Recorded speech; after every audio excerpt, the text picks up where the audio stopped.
राधे राधे प्रिय भक्तजन। आज हम बात करेंगे आने वाले सूर्य ग्रहण के बारे में और जानेंगे कि शास्त्र इसके लिए इस समय में हमें कौन सी सतर्कताएं अपनाने की सलाह देते हैं।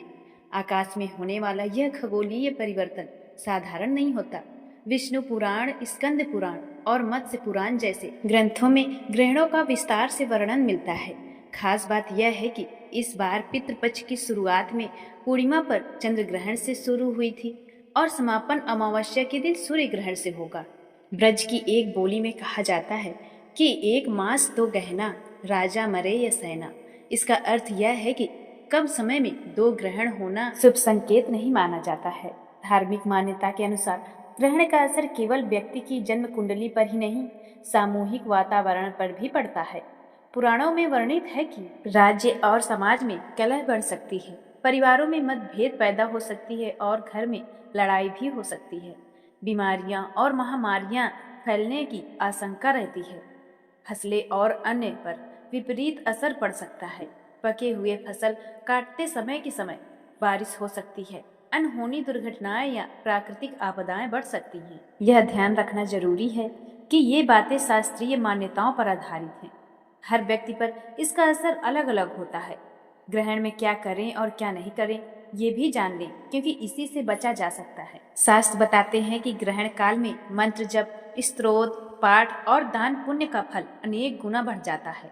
आप इसमें से कोई भी साधना कर सकते हैं। अपने गुरु से मिला हुआ मंत्र जपे, ओम नमो भगवते वासुदेवाय या ओम नमः शिवाय का जाप अवश्य करें। सूर्य के स्तवन हेतु आदित्य हृदय स्तोत्र अवश्य पढ़ें।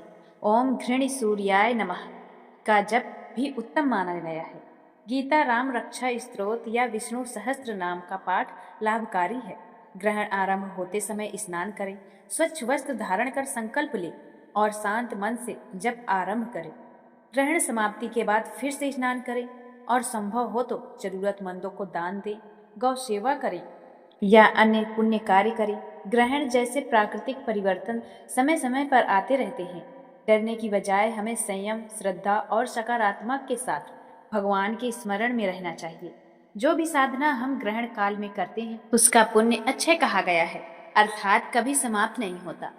तो इस दिन ईश्वर के नाम का स्मरण, दान और सेवा अवश्य करें। अपने परिवार को भी सावधान करें और सनातन परंपराओं का पालन करते हुए ग्रहण को एक आध्यात्मिक अवसर के रूप में अपनाएं। यदि यह जानकारी उपयोगी लगी हो तो वीडियो को लाइक करें, शेयर करें, अपने लोगों तक पहुंचाएं और चैनल को सब्सक्राइब करना बिल्कुल ना भूलें। ग्रहण शुरू होगा 21 सितंबर रात 10:59 पर और ग्रहण चरम पर होगा 22 सितंबर की रात 1:11 पर और ग्रहण समाप्ति होगा 22 सितंबर सुबह 3:23 पर।